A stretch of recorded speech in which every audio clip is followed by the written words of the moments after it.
Growing up as Victoria Hamilton's daughter wasn't easy.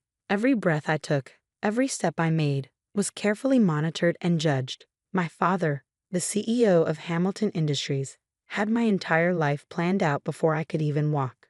Charlotte, darling, he'd say, adjusting his perfectly pressed Armani suit. A Hamilton never settles for second best. Our mansion in Beverly Hills stood as a testament to that philosophy. 28 rooms of carefully curated luxury, each one screaming wealth and power. But to me, it felt more like a golden cage than a home. By the time I turned 25, I had followed my father's blueprint perfectly. Harvard Business School graduate, junior executive at Hamilton Industries, and engaged to Bradley Winchester ILI. Heir to Winchester Technologies and my father's handpicked choice for my husband. There was just one small problem. I was desperately, hopelessly in love with someone else. I met James Mitchell on a rainy Tuesday morning when my Ferrari broke down on the way to work. He was the mechanic who came to my rescue, arriving in a beaten-up tow truck with a smile that made my heart skip a beat. "Looks like your timing belt's shot," he said, wiping his hands on his worn jeans. "I can fix it, but it'll take a few hours." Something about his honest brown eyes and the way he explained everything without talking down to me made me agree to wait at his small garage instead of calling an Uber. That decision changed my life forever. Over cups of terrible vending machine coffee, I discovered James wasn't just any mechanic.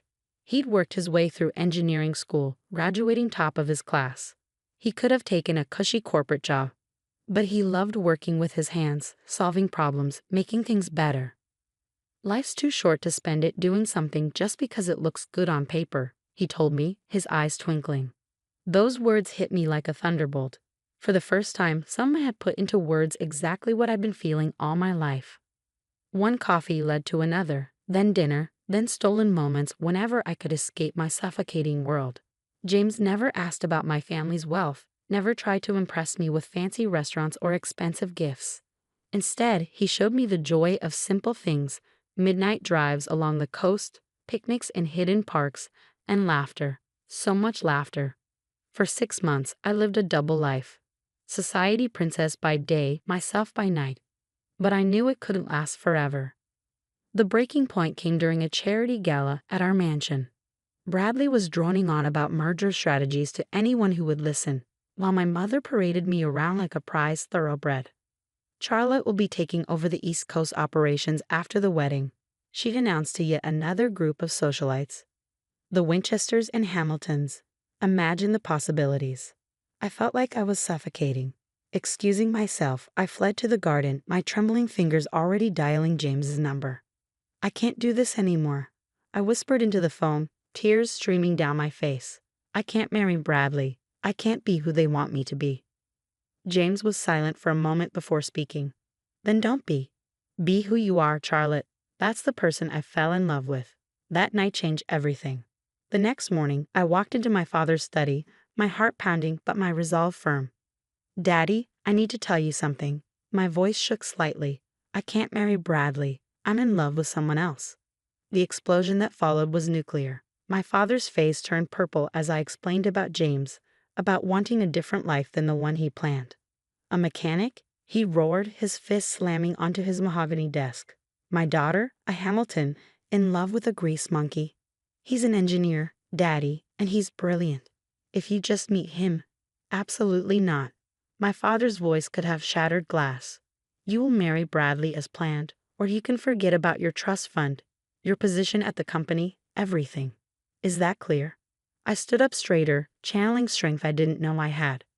"Crystal clear, Daddy. Goodbye." Walking out of that study was the hardest thing I'd ever done.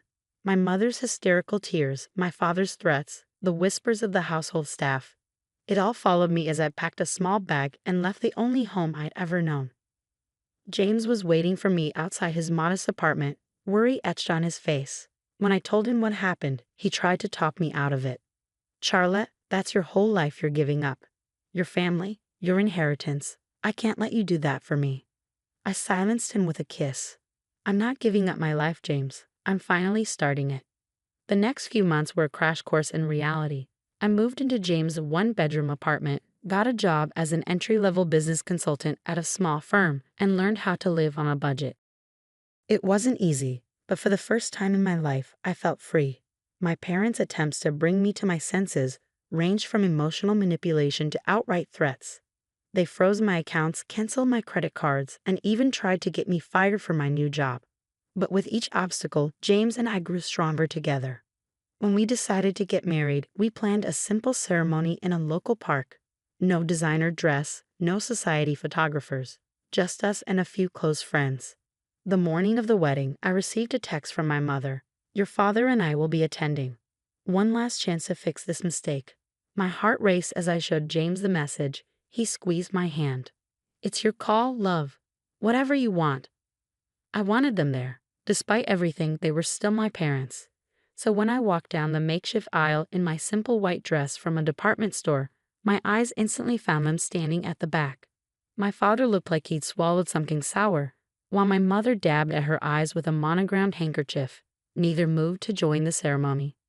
During the reception, a casual barbecue in the park, they made their final play. "Charlotte, darling," my mother's voice dripped with desperation. "It's not too late. Bradley would still take you back. Think about what you're throwing away." My father cut straight to the point. "This is your last chance, young lady. Stay with this person, and you'll never see a penny of your inheritance. Is that what you want? To live in poverty?" I looked at James, who was chatting and laughing with our friends, completely at ease in his rented suit. Then I looked at my parents, trapped in their world of wealth and expectations. "What I want," I said clearly, "is to be happy. James makes me happy. If you can't understand that, then maybe we don't need your money, or you, in our lives." My father's face turned that dangerous shade of purple again. "You're no daughter of mine," he spat, turning on his heel. My mother hesitated for a moment, then hurried after him. As they stormed away, James appeared at my side, wrapping an arm around my waist.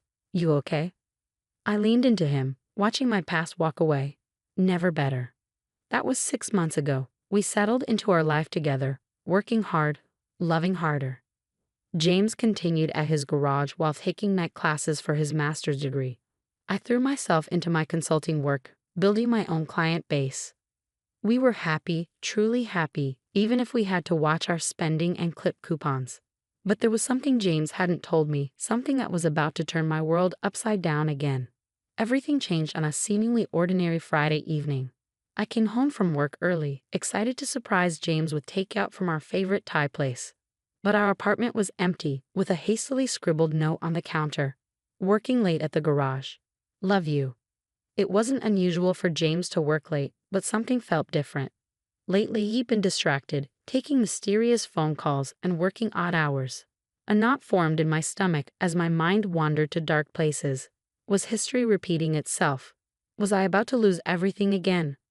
Unable to sit still, I decided to bring dinner to him at the garage. But when I pulled up, the place was dark.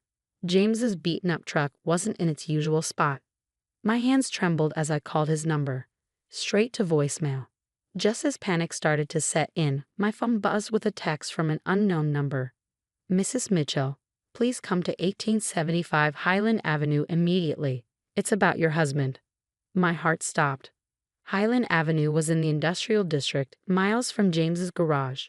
With shaking fingers, I typed the address into my GPS and drove through the darkening city, imagining worst-case scenarios. The GPS led me to a massive modern building with sleek glass walls. Security gates opened automatically as I approached, and a uniformed guard directed me to an underground parking garage. "Mrs. Mitchell," he nodded respectfully. "Take the executive elevator to the top floor." Executive elevator? Top floor? What was going on? The elevator opened into a stunning office suite with floor-to-ceiling windows overlooking the city. And there, standing at a glass desk with his back to me, was James, but not the James I knew. Gone were the worn jeans and oil-stained t-shirt. Instead, he wore an impeccably tailored suit that probably cost more than our monthly rent. When he turned around, his familiar warm smile was tinged with nervousness. "Charlie," he said softly, using his special nickname for me, "I think it's time I told you everything."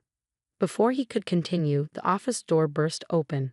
And there, like a scene from my worst nightmare, stood my father, mother, and Bradley Winchester Eli. "What is the meaning of this?" my father thundered, his face already turning that familiar shade of purple. Security said Charlotte was headed up here. What are you doing in the CEO's office, you mechanic? James straightened his tie and walked around the desk. Actually, Mr. Hamilton, I am the CEO. James Mitchell, founder and chief executive officer of Mitchell Innovations. The silence that followed was deafening. My mother grabbed a chair for support. Bradley's mouth hung open unattractively, and my father, for the first time in my life, was speechless. But my mother stammered, "You're a mechanic." James smiled, taking my hand. "I own a chain of auto repair shops, yes. It was my first business, started with a loan from my college professor. But Mitchell Innovations is my main focus. We're a tech company specializing in revolutionary electric vehicle batteries. That's what those late nights at the garage were about. We were finalizing our new prototype." My head was spinning. "Why didn't you tell me?" "Because I needed to know," James said softly, turning to face me. "When we met, I just made the Forbes 30 under 30 list. Every woman I dated was only interested in my money, my status. But you fell in love with me when I was just a mechanic. You gave up everything for me. I had to be sure." Mitchell Innovations, my father muttered, his business mind finally catching up. The company that just revolutionized electric vehicle battery technology. The one every major car manufacturer is fighting to partner with. That's you. James nodded. Our market valuation hit $12 billion last week. Not quite Hamilton Industries territory, but we're getting there. I couldn't help but laugh at my father's expression. All those months of looking down on my poor husband, and James had been building an empire right under their noses. "And now," James continued, his voice taking on a sharper edge, "I'd like to discuss how you treated your daughter. The woman who, by the way, just became one of the largest shareholders in Mitchell Innovations when she married me." My father's face paled. Hamilton Industries had been trying to break into the electric vehicle market for years. Having a connection to Mitchell Innovations would have been a game changer. "Now see here," my father blustered, trying to regain control. "We were just looking out for Charlotte's best interests." "By disarming her?" James's voice was steel wrapped in silk. "By trying to get her fired? By making her cry herself to sleep for weeks?" "Daddy," I finally found my voice, "you always taught me that Hamiltons never settle for second best." Well, I didn't. I married the most brilliant, kind, and successful man I've ever known. And I did it without knowing about any of this. "Charlotte, sweetheart," my mother stepped forward, arms outstretched. "We were wrong. We see that now. Please come home." I looked around the magnificent office, then at James, my wonderful husband who had let me find my own way, support myself, grow stronger. "I am home, Mom, but if you want to be part of our lives, you'll have to accept us on our terms. No more manipulation. No more control." My father looked like he was choking on something particularly unpleasant. "And what about Hamilton Industries?" James smiled. "Well, sir, we've actually had several offers from your competitors for exclusive partnerships. But I thought, given the family connection, we might consider a different arrangement, if you're interested in discussing it, as equals." The next hour was surreal. My father and James talked business while my mother fussed over my terrible apartment and insisted we move into a proper home. Bradley had slunk away somewhere, probably to lick his wounds. Later that night, back in our small apartment, I finally asked James the question that had been burning in my mind. "Why keep working at the garage? Why live like this when you have billions?" James pulled me close. "The garage keeps me grounded, reminds me where I started. And this apartment, these months with you, they've been the happiest of my life. We made it ours together, without any silver spoons or trust funds." Tears welled in my eyes. "I love you, you sneaky billionaire." He laughed. "I love you too, you runaway Harris." Life changed after that night, but not in the ways people might expect. We did move, but into a modest house we chose together. I joined Mitchell Innovations as head of their charitable foundation, using our resources to help other young entrepreneurs. James still spends time at his original garage, teaching mechanical skills to underprivileged youth. My parents, well, they're trying. Mom still makes not-so-subtle hints about grandchildren needing trust funds, but Dad has developed a genuine respect for James. Their weekly business meetings often turned into lengthy discussions about everything from classic cars to philosophy. As for me, I finally understood what James meant about life being too short to live it on paper.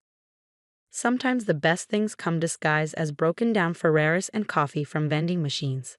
But the best part? Every now and then, when we drive past our old apartment or grab Thai food from our favorite takeout place, James still looks at me the same way he did when he was just a mechanic and I was just a rebel Harris. Because in the end, love doesn't care about bank accounts or business empires. It cares about who you are when everything else is stripped away. And we're simply Charlotte and James, a mechanic and a runaway Harris who found something better than billions. We found each other.